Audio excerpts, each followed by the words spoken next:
sino quizás un poquito antes. Voy a presentar la pantalla.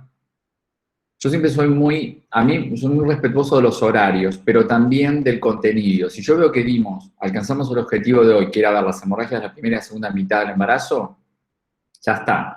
No soy de seguir agregando cosas, porque sé que llega un momento que la cabeza no da para más, ni a ustedes ni a mí, principalmente a mí, que en eso soy muy limitado. Entonces prefiero no agobiarnos con mucho contenido que después resulta que no sirve. ¿Sí? Prefiero que lo poco pero contundente. Vamos a la tercera hemorragia de la primera mitad del embarazo, ¿sí?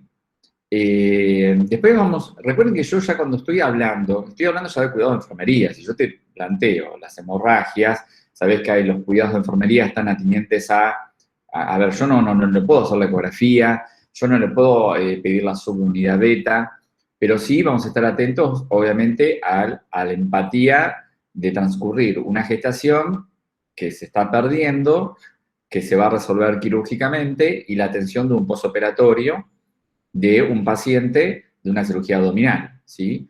Que generalmente conlleva también a veces la pérdida de la posibilidad de gestaciones ulteriores. En la medida de que yo hago una histerectomía, por ejemplo, no va a haber posibilidades de embarazos posteriores. O una salpingectomía, bueno, me queda otra trompa, entonces uno, a partir de saberse todo esto, es como también puede informar y contener de alguna manera a las personas que están siendo sujetas de atención. Entonces, acá los cuidados hay que pensar mucho lo que aprendimos en cirugía para ponerlos acá a la palestra. ¿La palestra qué significa? Ahora, rápido, ¿sí? Igual, como ya te digo, todo el tiempo estamos hablando de cuidados. La información es un cuidado de enfermería. Vamos a la tercera hemorragia, ¿sí? Esto se da muy poquito, ¿sí? No es tan frecuente como lo fue el aborto. Segundo lugar, el embarazo ectópico. El tercero es la enfermedad trofoblástica gestacional. Enfermedad trofoblástica gestacional. También se la conoce como mola hidatiforme. Enfermedad de la mola o de la mola hidatiforme. Son formas diferentes de estar hablando de lo mismo. ¿Cuál fue el problema acá? Mira, te lo dice ya el nombre, te está dando, como yo decía, embarazo ectópico, ya se me ocurrían ideas. El embarazo, la enfermedad trofoblástica gestacional te está diciendo que el problema está en el trofoblasto. ¿Se acuerdan el dibujito que habíamos mostrado? Que el trofoblástico era una primera diferenciación celular en que las células que eran parte de una mórula toman diferentes direcciones. Unas dicen, vamos todas acá a formar el embrioblasto y nosotras, todos alrededor, a formar los anexos ovulares, la placenta y el cordón. Bueno, acá el problema está en el trofoblasto, ¿sí? Digamos, en esas células que habían diferenciado para formar lo que era la placenta, los anexos ovulares. Acuérdense que los anexos ovulares es el corion y el amnios. Acordate eso. Cuando alguien dice anexos ovulares, estamos hablando del corion y el amnios. No te olvides de eso. La definición es que es un conjunto de entidades clínicas, ¿sí?, caracterizadas porque hay una alteración proliferativa del trofoblasto. Digamos, el problema está en que hay una alteración en la proliferación del trofoblasto. El trofoblasto es lo que se implanta en la decidua. Mirá, te voy a mostrar lo que estoy diciendo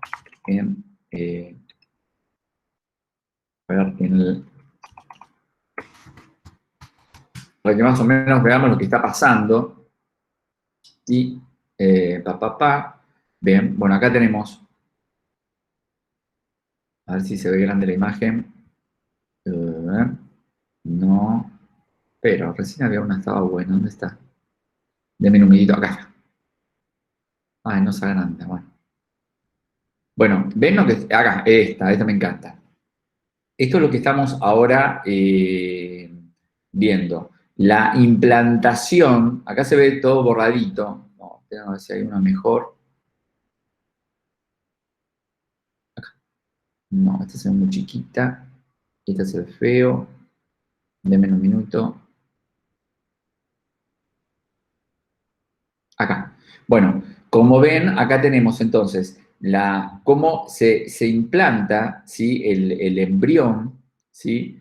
Con el trofoblasto. El trofoblasto es lo que entra en contacto con el endometrio, ¿sí? Acá que no se ve bien, es el trofoblasto el que entra en contacto con el endometrio y se van formando vasos, ¿sí? Vasos arteriales y venosos. Acá te muestra cómo el trofoblasto va a impactar con el útero y ya se forman las primeras conexiones vasculares, ¿sí? Entonces, a ver, ¿cómo te puedo decir? Es el inicio de la cópula embrio materna, ¿sí? A partir de que se implanta, eso empieza ahí la relación biológica entre el embrión y el seno materno, como dicen los juristas.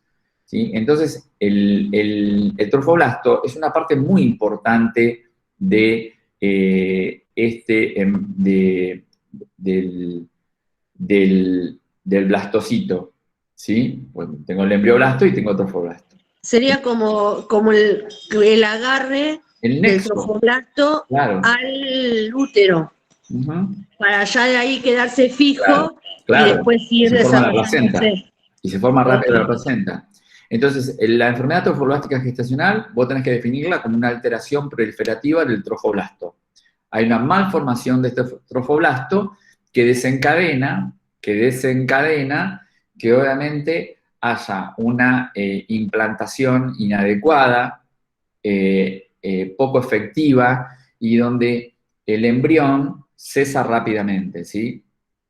El embrión se degenera también, porque al no haber un trofoblasto, ¿sí? Acorde funcional, el embrión deja de crecer y queda en un embrioblasto, que es una masa de células que no crece, no diferencia y se queda ahí. Y todo se deforma, ¿sí? Y todo se deforma. Entonces, eso, ahí ya no hay vida humana, obviamente, y hay que poder extraerlo, evacuarlo. ¿Sí? Esta clasificación no lo vamos a ver, la enfermedad, sí vamos a ver, digamos, un poco la clínica, ¿sí? Ya sabemos, lo importante es definir, ver la clínica y cómo se resuelve. Eso es lo que queremos saber de las hemorragias de la primera y segunda mitad. La enfermedad trofoblástica, bueno, ¿qué tengo? Bueno, una hemorragia genital, y acá es el caso de que es indolora, ¿sí? La mola es la única hemorragia de la primera mitad que no duele, porque el aborto tiene dolores cólicos, el embarazo ectópico tiene dolores cólicos, y acá lo que tenemos es una hemorragia genital indolora, ¿sí? Expulsión de vesículas. Vesículas es el trofoblasto degenerado que se va perdiendo. Puede haber hiperemesis, digamos, muchos más vómitos de los normales, ¿sí? Y nada más. No le agreguen más nada porque ya después tenemos que entrar al tromboembolismo pulmonar, quistes ováricos, no. Entonces, acuérdate que de las 3 hemorragias de la primera mitad del embarazo, la enfermedad trofoblástica gestacional o de la mola iratiforme desencadena una hemorragia genital muy altamente frecuente de forma indolora. ¿Sí? Muy bien. En relación al examen físico, puede haber hipertensión asociada, ¿sí? Esto es raro, pero puede haberlo, pero lo que sí, el útero está aumentado de tamaño y es más, suele estar un poco más grande de lo que se espera para la edad gestacional, ¿sí? Entonces el útero, a diferencia del ectópico, ¿sí? Que estaba medianamente normal, agrandado, pero blando, acá está grande, más de lo que se espera y suele estar duro, ¿sí? Porque la mola se comporta como una especie de masa tumoral y gana peso, ¿sí? Muy bien. El tratamiento, obviamente, es el de grado por aspiración, ¿sí? Porque acá la mola no está en las trompas, en el abdomen. La mola se implantó bien, ¿sí? Se implantó en el fondo sacuterino, la porción superior del útero, sus laterales. El problema es que ese trofoblasto se degeneró y tengo que sacarlo. Entonces lo que se hace es, mediante el grado, se aspira esa mola. Muy bien. Terminamos con las hemorragias, ¿sí? Terminamos con las hemorragias de la primera mitad. Voy a abrir la segunda mitad, ¿sí? Hemorragias de la segunda mitad. Como ves, yo abro el PDF que ustedes tienen. Todos los PDF que están acá los vamos a ver. No va a haber ninguno que no se vea.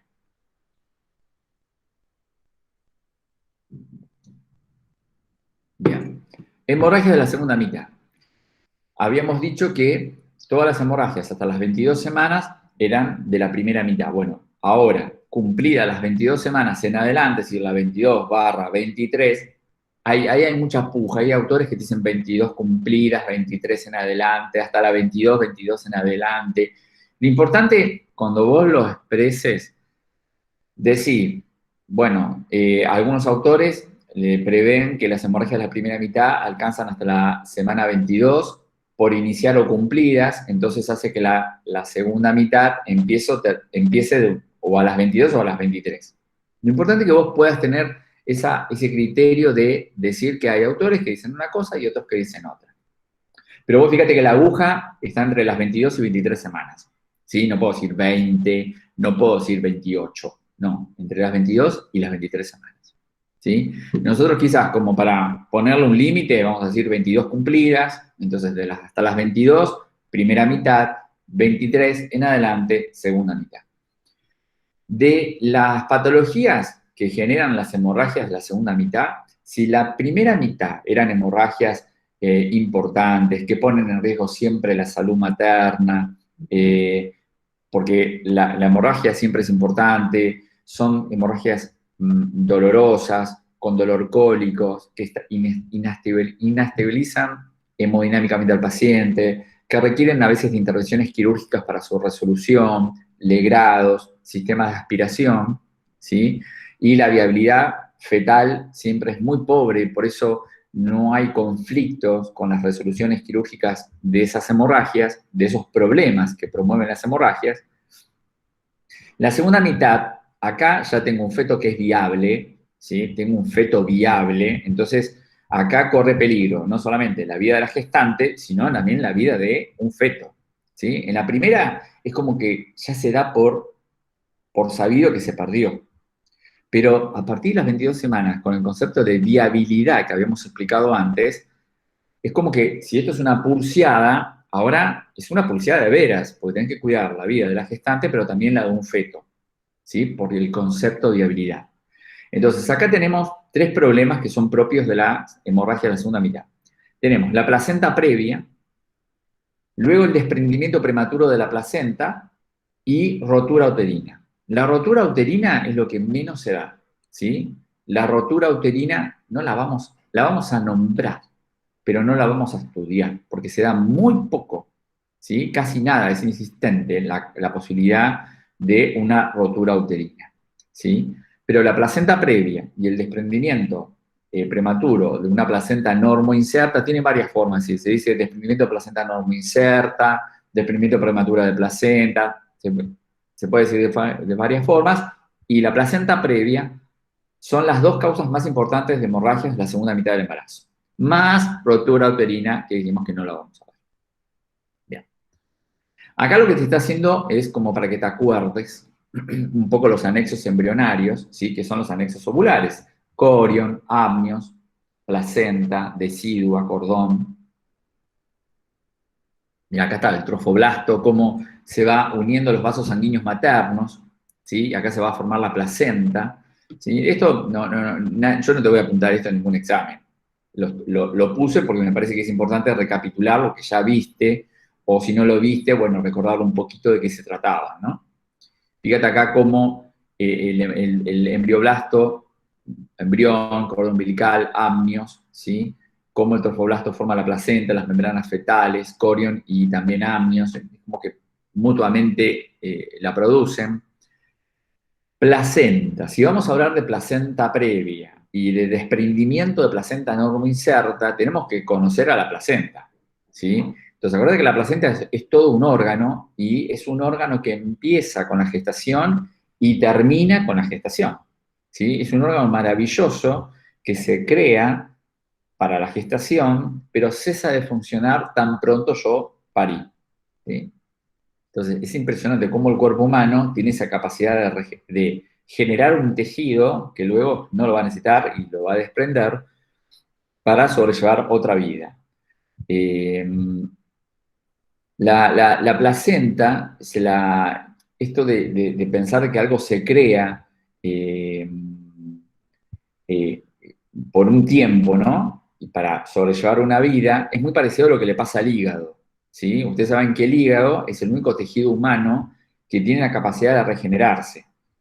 ¿Sabían eso, no? El hígado es el único tejido. Bien, y saben que eso se descubrió, no es un descubrimiento moderno. Cuando digo moderno, es el siglo XVI en adelante, es decir, 1500 en adelante, no. Ya lo sabían hasta los griegos arcaicos, más o menos. Hay una leyenda, ¿no? Que déjenme ver, la de Prometeo. La leyenda de Prometeo, que seguramente habrán visto las imágenes, a mí me encanta, una de las obras más importantes que hay acá. Bueno. Este es Prometeo. ¿Conocen la leyenda de Prometeo? No, profe. No. Bueno, la leyenda de Prometeo era que Prometeo era una especie de semidios, ¿sí? Había sido producto de una gestación entre un dios y no voy a explicar toda, pero le voy a explicar rápido, entre un dios y una mujer humana, y tienen a un hijo. Entre ellos, tienen dos hijos. Uno se llamaba Prometeo. Prometeo era un semidios, ¿sí? Digamos, convivía tanto con Zeus, pero también con la tierra. Iba y venía, iba y venía. ¿Qué pasó? Prometeo se da cuenta que los humanos, que hasta ese momento eran de barro, ¿sí? En torno a la creación pensada por los griegos, le faltaba algo, le faltaba tener conocimiento y razón.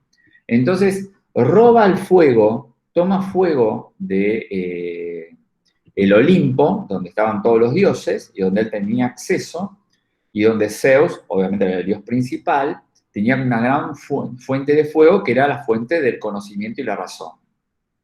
Entonces Prometeo roba con una antorcha un poco de ese fuego divino y les pone a cada hombre de barro y mujer un poco de ese fuego y crea la imagen humana, pero la crea con razón. Es decir, el fuego es una analogía de la iluminación. A partir de que ahora el hombre puede ver las cosas, las entiende. ¿Sí? Bueno, Zeus se enoja muchísimo con eso porque no le gustó que el ser humano ahora adquiriera conocimiento. ¿Sí? Prometeo es un poco el origen del conocimiento, te ilumina, por eso está con la antorcha. Entonces, ¿qué hace Zeus? Lo castiga a Prometeo. Acá ¿ven la imagen? Hay imágenes hermosas de todo esto, después pueden chusmear. Lo castiga a Prometeo y lo pone en una especie de risco enfrente del mar Mediterráneo. ¿Y qué hace? Que todas las noches, todos los días, Prometeo, cuando está despierto, viene un cuervo y le come el hígado todo el tiempo.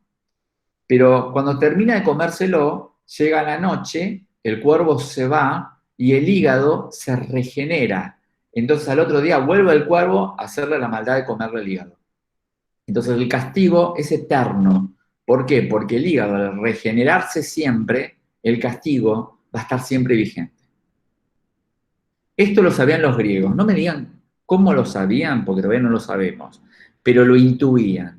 Lo intuían de que el hígado se regeneraba. Por eso crearon toda esta apología del castigo a Prometeo. Bueno, no sé si yo siempre explico estas cosas porque me parece que hace al acervo del enfermero de que pueda pensar un poco más allá de la enfermería, en cultura general. A mí me encanta, a mí cuando me lo explican estas cosas caigo desmayado porque me entusiasma saber que puedo saber otras cosas. Entonces a la placenta le pasa algo parecido, ¿no? Se crea, no hay historias de la placenta, pero se crea para generar una vida que cuando se nace se pierde. La placenta es un órgano, entonces, que tiene funciones que le son muy propias. Transporta e intercambio de sustancias, tiene funciones endocrinas e funciones inmunológicas. ¿Sí? Entre ellas, la hematosis, ¿sí? Sobrelleva una hematosis, sobrelleva un intercambio gaseoso. Acordate que el feto no promueve hematosis. Eso lo hace por un lado, la mujer que gesta, pero el intercambio gaseoso entre la circulación fetal y la circulación materna se realiza en la placenta, ¿sí? Entonces, tu hematosis es útero-placentaria, ¿sí? La hematosis fetal está depositada en la placenta, en tanto útero-placentaria se ha convertido. También los nutrientes pasan, ¿sí? Recuerden todos los macros y micronutrientes. Acá no digo alimentos, por favor no me digan alimentos, porque un alimento es 2 galletitas que yo recién me comí. Acá hablamos de nutrientes, y de nutrientes hablamos de macroelementos y microelementos, ¿sí? Los macroelementos son los hidratos de carbono, las proteínas y los lípidos, ¿sí? Macronutrientes, y micronutrientes. Los micronutrientes que tenemos, los minerales, por ejemplo, los minerales, las vitaminas, son todos micronutrientes. Entonces recuerden que los nutrientes que circulan vía fetal son macronutrientes y micronutrientes.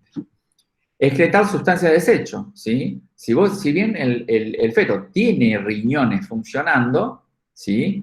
Parte y mucho del líquido amniótico es orina fetal, ¿sí? Los desechos como tales van vía arterias umbilicales, placenta, sangre materna.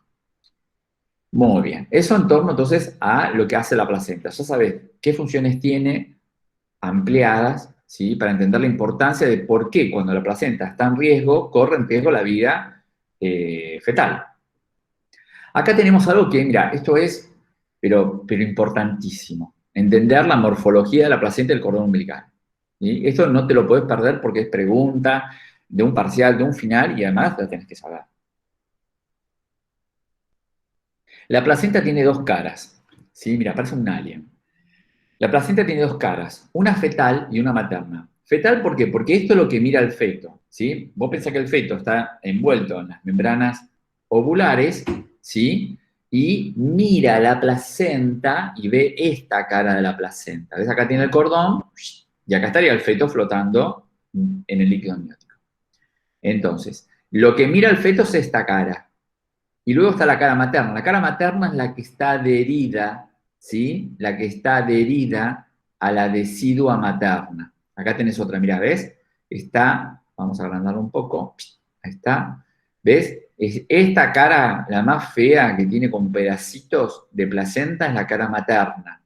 Estos pedacitos se llaman cotiledones o lóbulos placentarios. Es muy importante porque cuando la placenta, esto lo van a ver en el periodo de expulsión al alumbramiento placentario, cuando se saca la placenta hay que contabilizar los cotiledones, que son entre 10 a 20, ¿sí? Hay autores que dicen 16, 18, pero son entre 10 y 20 y ya con eso cubrís todo. Lo importante es ver la integridad, es decir, que no le falta un pedacito a la placenta, y contar los cotiledones. ¿Sí? ¿Ves como acá? ¿Ves el dibujito? Cotiledones, cara materna. Entonces, importante ver el color, que es un rojo vinoso, oscuro, presenta subdivisiones, que son los cotiledones o lóbulos, y son de entre 10 a 20 y tienen que estar íntegros, no le puede faltar un pedacito. Si falta algo de un cotiledón, lo más probable es que ese cotiledón haya quedado adherido a la decidua materna, que ahora se convierte de vuelta en endometrio, y eso es lo que puede promover de luego que no haya una buena involución uterina, porque haya una masa ocupando, ¿sí? ¿Estamos hasta ahí lo que estoy explicando de la placenta? Profesor, Sí. los cotiledones son como las pequeñas sopapitas para sacarse. Sí, digamos, originalmente fue el trofoblasto que invadió. Sí. ¿Sí? Nada más que después toman el nombre de cara materna de el trofoblasto toma el lugar, la placenta toma el lugar de ese trofoblasto, ¿sí? El trofoblasto sigue vigente, porque sigue adherido, pero toma ahora un nuevo nombre que se llama cara materna de la placenta, cotiledones, ¿sí? Entonces lo importante de ver es la integridad de la placenta, pero también contar la cantidad de cotiledones, porque si te faltan cotiledones, porque van adheridos al endometrio uterino, y eso va a perjudicar la involución uterina, ¿sí? Bien. La otra cara es la fetal, la que mira al feto, que lo que se va a ver son los vasos, ¿sí? Que acá está el cordón y los vasos. De esta cara, cuando se saca con una tracción ligera en el periodo expulsivo de alumbramiento placentario, se ve que no haya malformaciones, ¿sí? Porque se puede haber malformaciones vasculares, como también se mira se hace el corte que se le hizo al cordón umbilical, se mira también que tenga los 3 vasos. Recordá que el cordón umbilical tiene 3 vasos, una gran vena umbilical y 2 pequeñas arterias umbilicales.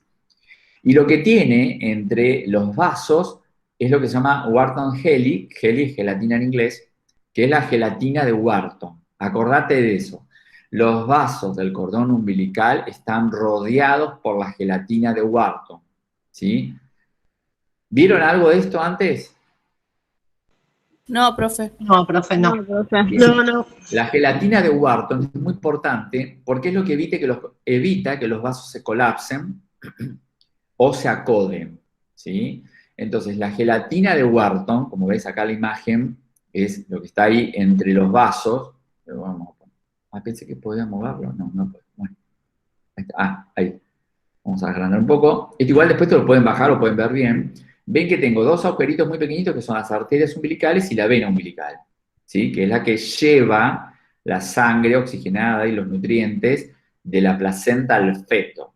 Y del feto a la placenta vuelve la sangre con dióxido de carbono y con desechos nitrogenados, la mayoría de ellos, por las arterias umbilicales. Y la gelatina de Wharton,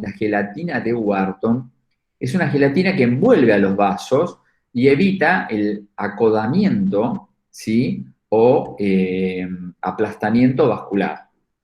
¿Por qué sirve esto?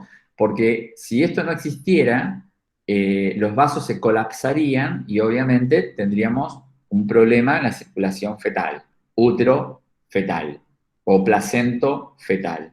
¿Sí? Imagínate, si yo tengo la vena, que donde va todo el gasto cardíaco de la placenta, va al gasto cardíaco al feto, le lleva oxígeno, y yo la colapso, bueno, es como cortarte la circulación al feto, eso promovería un sufrimiento fetal. Lo mismo que el retorno arterial, ¿no? Si yo colapso las arterias umbilicales, perjudicaría severamente al embrión y al feto después.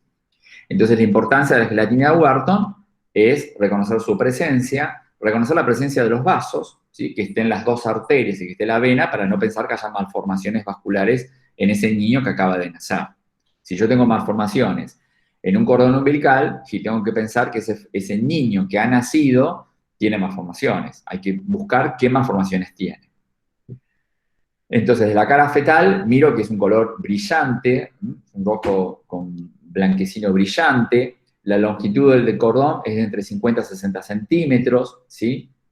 Los vasos, que estén los 3 y que esté la gelatina rodeándolos, ¿sí? El cordón generalmente sale de manera espiralada, ¿sí? Eso es lo normal, que ya venga de manera espiralada.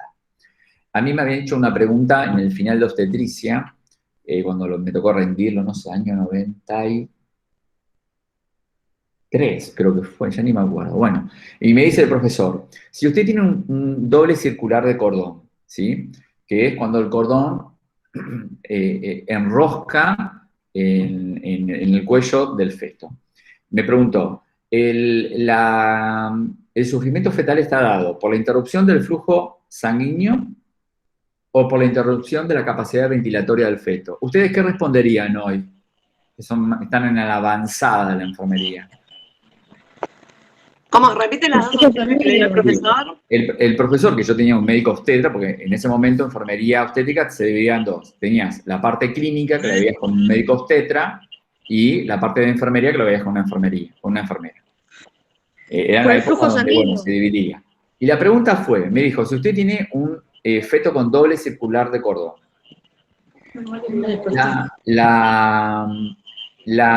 el sufrimiento fetal está dado por un colapso vascular del cordón o porque el cordón está afectando la vía aérea del feto. ¿Ustedes qué responderían? Porque el cordón está afectando la vía aérea. Bueno, respondiste lo mismo que yo respondí y me dijo horripilantemente no. Pero no respira el feto todavía. Claro. Recuerden que el feto juega a ventilar. Hay ecografías que muestran que hay movimiento torácico, pero es un movimiento que lo hace para movilizar la sangre en el pulmón, nada más. Pero el feto no respira. Acabamos de decir que la placenta es el órgano de intercambio gaseoso por excelencia. Claro. Entonces, yo, en mi inocencia, dije, claro, el cordón lo ahorca. Bueno, Claro. obviamente me dijo, mire, Hoblin, será porque usted tiene muy buenos exámenes que se la voy a dejar pasar. Y porque está nervioso. Y además, yo le digo una cosa muy, muy mía. El día que yo rendía obstetricia, creo que era no sé si el primero o el segundo día que Michael Jackson en Argentina estaba en River. Y yo que soy fanático de Michael Jackson tenía entrada para los 3 días que vino a Argentina. Entonces yo estaba que me quería ir a la cancha de River y estaba en simultáneo teniendo que rendir un examen. Entonces el tipo me dijo, yo sé que usted es fanático de ese cantante y quiere salir corriendo ahora y estar allá y usted estaba rindiendo un examen. Eran las 2 de la tarde. El otro cantaba a las 9, pero yo quería estar 2 días antes haciendo fila y lo hice, obvio. Claro. La locura fue máxima. Entonces me dijo, te lo voy a dejar pasar, pero te voy a hacer otras preguntas. Bueno, obviamente las demás las respondí muy bien, pero yo estaba en otras, yo estaba en el estadio saltando, con un guante en la mano. Pero recuerden esto, no hagan la de Diego Hoblin, acordate que no ventila. A ver, el feto ventila, pero no respira, ¿sí? Ventilar es mover la caja torácica, nada más. Bien. Bien, entonces esa es la importancia de las caras materna y fetal, por favor, no se olviden. Entramos entonces a inserción normal de la placenta, lo acabamos de ver, pero el problema de la placenta previa y los secretismos. Esta es la primera hemorragia que vamos a ver de la segunda mitad. 10:30 terminamos, y los dejo porque yo me voy a quedar sin voz y ustedes sin oído. Placenta previa, primera hemorragia de la segunda mitad. Estamos en la semana 22/23 en adelante. Acá corre peligro la vida fetal, pero también la materna. Acá el problema, ¿cuál es de la placenta previa? Si decíamos que la normal implantación de la placenta era hemifondo de saco uterino o el fondo o la porción superior de la placenta o sus laterales altos, si yo digo que implantó placenta previa, ¿sí? El problema es que está en lugares diferentes. ¿Y dónde puede estar? Mira, inserciones bajas, ¿sí? Mira acá la placenta. Vamos a agrandar un poco esto, así se ve. Después esto lo pueden bajar y lo pueden ver. Tengo una inserción baja, puedo tener una inserción marginal, es decir, que la placenta empieza a querer ocluir el cuello uterino, marginal que está al costado, es marginal. Cuando uno dice que una persona es marginal, ¿qué dice? Que es una persona que está ahí cayéndose a la ilegalidad, es un marginal de la sociedad. Entonces, la placenta puede ser inserción baja, no toca el cuello uterino, está cerca, pero no lo toca. Marginal, empieza a tocar el borde del cuello uterino. Previa parcial, empieza a ocluir el cuello uterino. Placenta previa total, lo ocluye todo, ¿sí? Salvo la inserción baja, generalmente las formas marginales, parciales y tortales van a cesárea, ¿sí? Esto lo sabe el ecografista, el obstetra de la primera ecografía que te hacen, ¿sí? Bueno, la primera quizás no, pero la segunda, la tercera ecografía sí. Ya saben que la placenta está ahí, la placenta no se va a mover, y yo no te puedo llevar a un parto normal con una placenta marginal, parcial o total. Entonces, estas son causales de cesárea, ¿sí? La inserción... ¿Por qué ocurre esto, profesor? ¿Qué? ¿Por qué ocurre esto? Bueno, el problema es que son, a ver, alteraciones de la inserción del embrión. Es como una especie, voy a poner entre comillas, entre paréntesis, como ectopismo de la placenta, ¿sí? No es un ectopismo del embarazo, son ectopismos de la placenta. ¿Entendés? Vos decís, se implantó en el útero, bien, pero en el lugar inadecuado, mal. ¿Entendés? La placenta tuvo la mejor intención, fue al útero a implantarse, porque ahí tenía que implantarse el embrión. Y después generaba... El GPS no le anduvo. Claro, acá el problema fue que la implantación o fue muy baja, marginal, parcial o total. Pero siempre estamos en el útero, ¿entendés? No se fue a otro lugar. Entonces, entre muy corchetes, es una especie de ectopismo en el útero de la placenta. En vez de hacerlo en el fondo del saco uterino, en su porción superior o lateral alta, se fue abajo, ¿sí? El problema... No corre riesgo el bebé. Acá, como decíamos, las hemorragias de la segunda mitad corre peligro la vida fetal y materna. No, pero con la placenta previa, ¿hay hemorragia? Sí, sí, porque las implantaciones inadecuadas, ¿sí? Hacen que, pensá acá, una placenta previa total o parcial. Tenés mucha de la placenta que está adherida a la nada, o está adherida a un cuello, que el cuello no está preparado para tolerar la adherencia. Entonces son vasos que se desprenden frecuentemente. Y todo vaso que se desprende de la decidua o del cuello uterino, sangra, ¿sí? Entonces, y cuanto más tejido sangre de la placenta, o la placenta menos esté mejor adherida, menos hematosis y más repercute en la vida fetal. Acuérdate que la placenta es el órgano que hace traspasar todo. Si yo digo, tengo mitad de placenta funcionando, repercute en el feto y obvio, ¿sí? Profesor, ¿qué? entonces esto ocurre desde un principio, no es que puede suceder con el embarazo más avanzado. No, esto desde el principio. Bien. Por eso decía, las primeras ecografías ya lo van a informar, ¿sí? Las formas marginales, parciales y totales son causal de decirle, bueno, su fecha probable de parto está al día, pero va a cesárea. Si no es que esto ocurre antes, porque si el sangrado y la vida fetal corre peligro como la materna, y hay que hacer un parto pretérmino, vía cesárea siempre, obvio.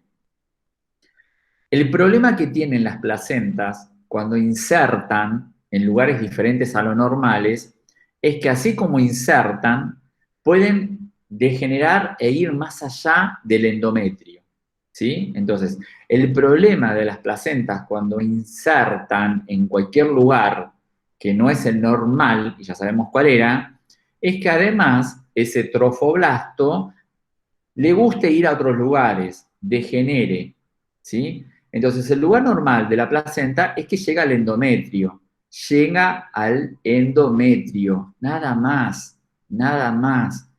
Pero puede ir más allá, y eso se llama acretismos placentarios, ¿sí? Entonces, en las placentas que no insertan adecuadamente o lo hacen de formas previas, el trofoblasto puede ir más allá del endometrio. Lo normal es llegar al endometrio. Eso es lo normal.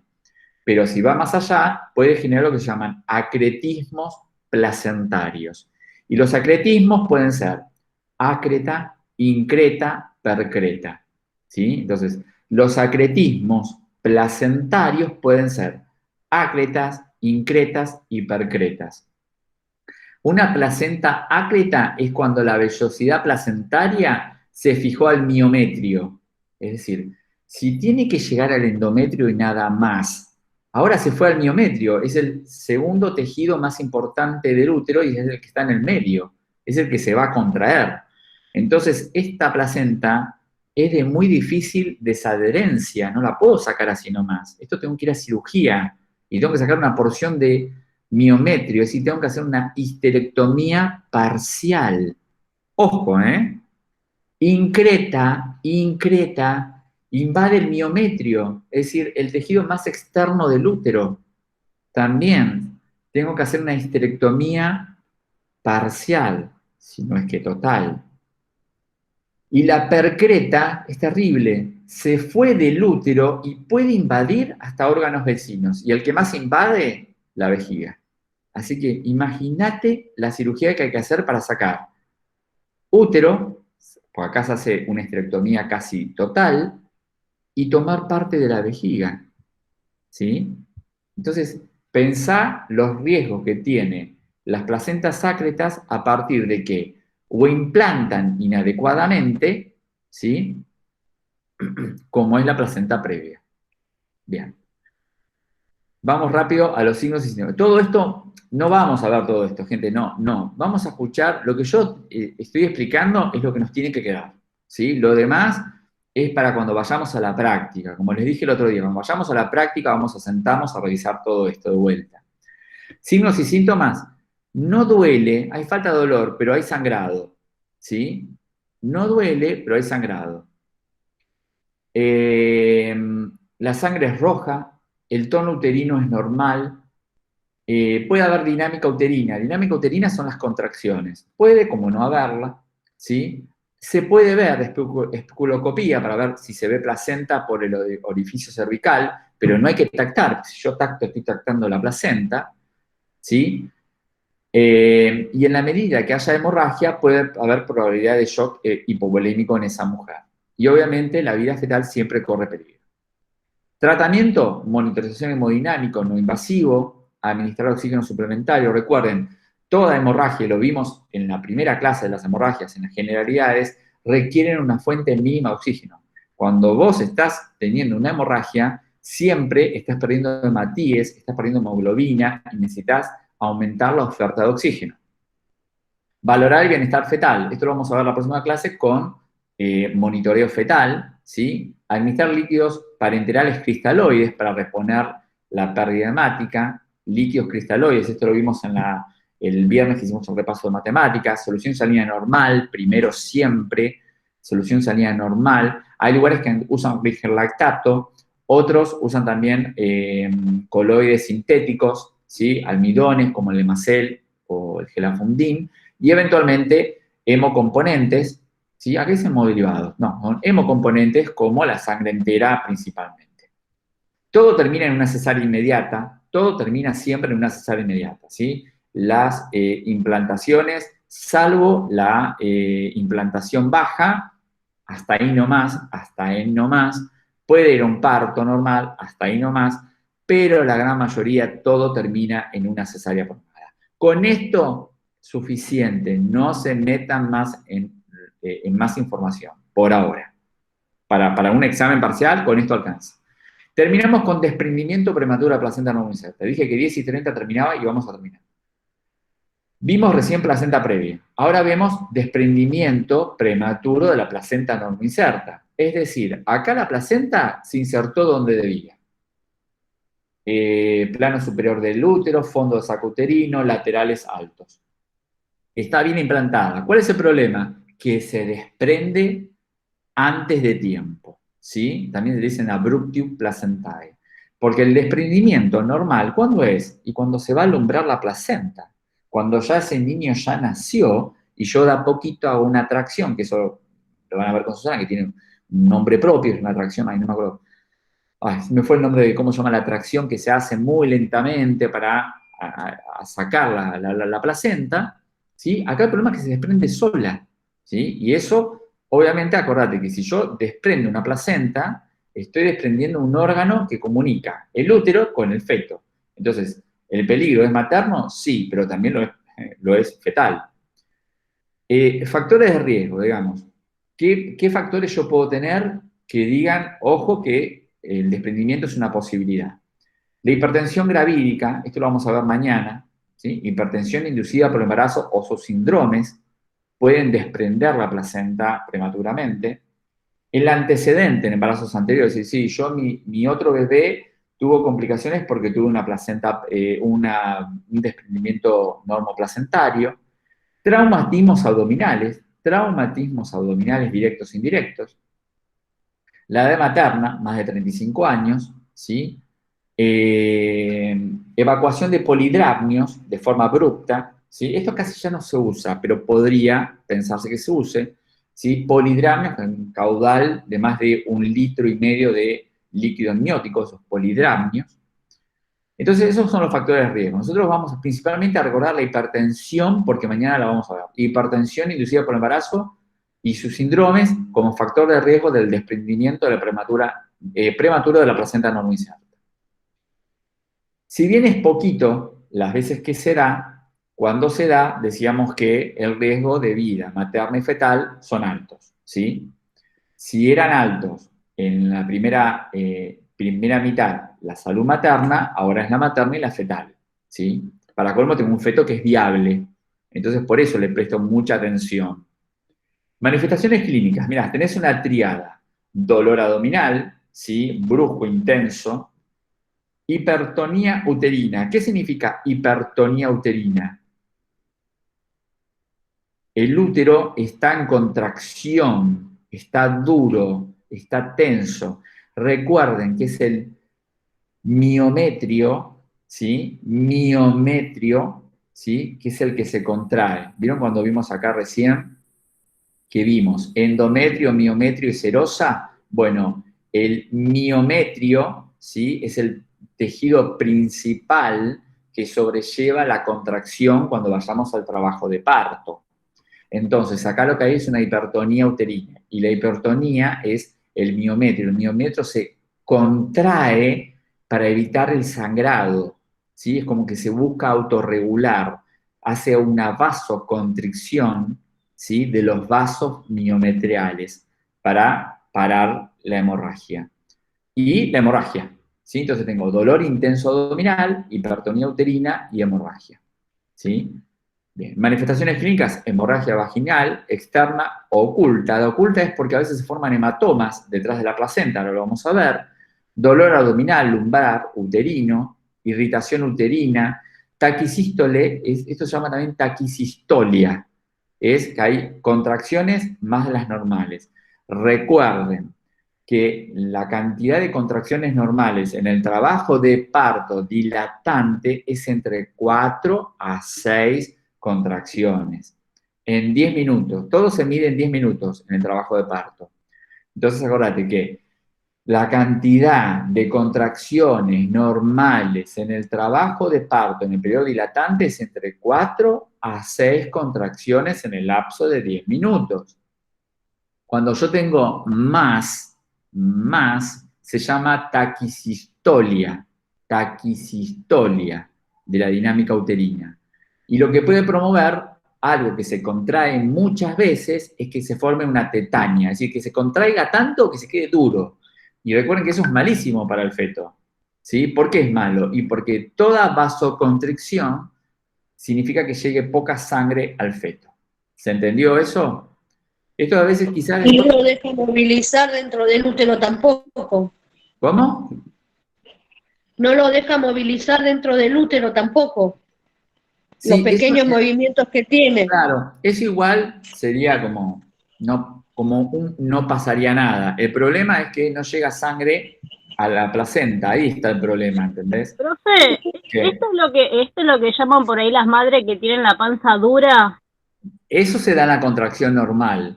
Cuando una mujer está teniendo una contracción en su periodo dilatante del trabajo de parto, el abdomen es como que se palpa duro por la contracción miometrial, ¿sí? Nosotros lo vamos a monitorizar, mañana lo vamos a aprender a hacer. Lo vamos a monitorizar como dinámica uterina, decimos nosotros. Pero acá, sí, acá lo que tenés es un útero que por irritación se contrae muchísimo y tanto que puede hacer una tetania. Y toda contracción exagerada en frecuencia y tiempo genera un deterioro de la circulación de sangre que va del útero a la placenta, de la placenta al feto. Y eso promueve. En la mujer, coagulaciones intravasculares disseminadas, es un trastorno de coagulación, insuficiencia renal aguda prerrenal, porque está teniendo una hemorragia y el riñón deja de producir orina agudamente, shock hipovolémico, y en el feto, hipoxia fetal, anemia, restricción del crecimiento intrauterino, muerte fetal, ¿sí? No vamos a entrar en las clasificaciones porque esto es una cosa muy obstétrica. Lo que sí quería mostrarles esto era de que decíamos que el desprendimiento de placenta puede generar una hemorragia que vemos y una que no vemos oculta. La que vemos, ¿sí? Es cuando la hemorragia se pierde por los órganos genitales, ¿ven? Se pierde. En cambio, hay desprendimientos que generan hemorragias ocultas. ¿Por qué? Porque el coágulo queda atrapado entre la placenta y la pereuterina. Tengo una alteración hemodinámica y materna, veo una señora descompensándose, y el feto también, obviamente, porque a mayor coágulo, menos contacto de la placenta con la decidua materna. Entonces, menos vasos que hacen circular sangre. No tengo sangrado a la vista, pero lo tengo interno. Los manejos, vamos a ver los manejos generales, no vamos a entrar en si es preplacentario, retroplacentario, subcoriónico, no, vamos a la generalidad. Monitorizar signos vitales, oxígeno suplementario, 2 accesos vasculares, habíamos dicho reposición con soluciones cristaloides, ¿sí? Monitorizar la cantidad de sangrado vaginal. ¿Se acuerdan? Lo vimos esto creo que la primera semana. Pesar los apósitos, ¿sí? Se ponen apósitos, se sacan, se ponen una bolsita y se pesan. Le descontás el valor en seco, normalmente pesan entre 10 a 20 gramos, y lo que pesa en resto, que está expresado en gramos, se transforman en mililitros de sangre, ¿sí? Si yo saco un apósito, lo peso en su bolsita, en una balanza, como había mostrado la de cocina normal, la peso y dice, pesa 100 gramos, menos 10 del apósito en seco, tengo 90 gramos. Eso se traduce como 90 mililitros de sangre que hemos perdido. Monitorización de la frecuencia cardíaca fetal, esto lo vamos a ver mañana, y tratamiento del shock hipovolémico. Esto se resuelve con cesárea. Tenemos que ir a una cesárea inmediata, ¿sí? Y eventualmente se verá cómo se desprende esta placenta y si hay algunas invasiones placentarias, ¿sí? Hay que ver si además de la cesárea no vamos a hacer otra cosa más. Para diferenciar entonces placenta previa y desprendimiento de la placenta normoinserta, DPPN, y significa desprendimiento prematuro de placenta normoinserta. Esto significa DPPNI. Como les dije, tiene varias formas de decir. Comienzo, uno lento, uno rápido. Dolor ausente sin contracciones, la placenta previa no duele, no hay contracciones, pero en el desprendimiento sí la hay. El tono del útero, en la placenta previa no pasa nada, no hay, pero sí está aumentado. Hemos dicho que había taquisistolia, es decir, más contracciones de las normales, tetania uterina, hemorragia. En unas rojas rutilante, en otras roja oscura, más porque puede haber coágulos detrás de la placenta, entonces tardan en salir. Por eso sale sangre con coágulos. En cambio, la placenta previa cuando sangra es una sangre fresca, rica, recién sangrada. Los tamaños del útero, bueno, generalmente en la previa normal se corresponde con las semanas de edad gestacional, no está ni más grande ni más chiquito. En cambio, por el desprendimiento de placenta, como puede haber un coágulo de sangre detrás de la placenta, el útero se hace más grandote del normal. La frecuencia cardíaca fetal, obviamente, en la placenta previa, cierta tranquilidad, esto lo vamos a ver bien mañana. En cambio, en el desprendimiento de placenta, y obviamente, taquicardia fetal primero, bradicardia e hipoxia y sufrimiento fetal, ¿sí? Porque ahí estoy perdiendo conexión de la placenta con el útero. Y entonces cae el gasto cardíaco fetal. Lo vamos a ver bien mañana. Compromiso fetal, bueno, en la placenta previa hay que ver cuán comprometida está esa placenta y dónde está puesta. Y en cambio, en el desprendimiento de la placenta, que era una placenta que estaba normal, ahora es rápido, se formó un coágulo, está sangrando, se está desprendimiento, es un problema rápido, agudo de emergencia. El compromiso materno, para terminar, bueno, en la placenta previa, si sangra, es un problema, se repone y se ve si se da por finalizado el embarazo. En cambio, en el desprendimiento de placenta, es rápido, ¿sí? Rápidamente me choquea a la madre y hace correr riesgo la salud fetal. Muy bien, con esto hemos terminado los PDFs de primera mitad y segunda mitad que vimos las hemorragias. Mañana vamos a ver ruptura prematura de membranas, ¿sí? Vamos a ver monitorización de la dinámica uterina y salud fetal.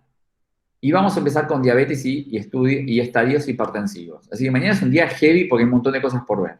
Nos encontramos 8:30, como hicimos hoy, y seguramente terminemos un poquito más tarde, pero vamos a hacer más impases. Pero por hoy fue suficiente. Vimos mucha información,